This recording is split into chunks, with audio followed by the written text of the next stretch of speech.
ఒక ఊరిలో ఇద్దరు అత్త కోడళ్ళు ఉండేవారు. ఇక అత్తకి కోడలంటే అస్సలు నచ్చదు. ఎప్పటికీ తిడుతూ ఉంటుంది. ఇంట్లో పనులు సరిగ్గా చేయడం లేదు అని అంటూనే ఉంటుంది.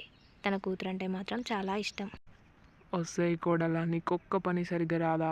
ఎప్పుడు చూసినా టీవీ చూస్తూ ఉంటావు.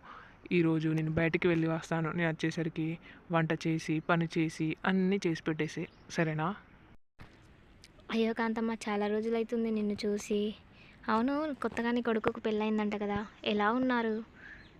అందరూ బాగున్నారా? కలిసే ఉంటున్నారా సంతోషంగా? వాడు చెవట దద్దమ్మ ఎప్పటికీ పిల్లమ్మాట వింటూనే ఉంటాడు. అసలు నన్ను పట్టించుకోడు.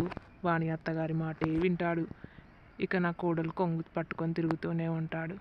వాడికి అమ్మ అనే ధ్యాస కూడా లేకుండా పోయింది. పెళ్ళి అవడం ఏంటో కానీ.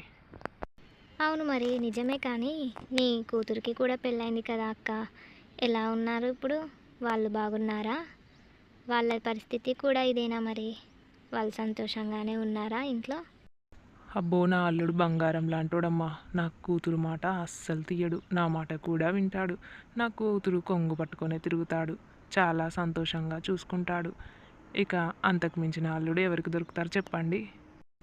చూసావా అక్క, కాంతమ్మకి కొడుకు అయితేనేమో ఇలా ఉండాలంట, కూతురు అయితేనేమో అలా ఉండాలంట. కూతురుకో న్యాయం, కోడలుకో న్యాయమా? ఎవరైనా ఒకటే కదా.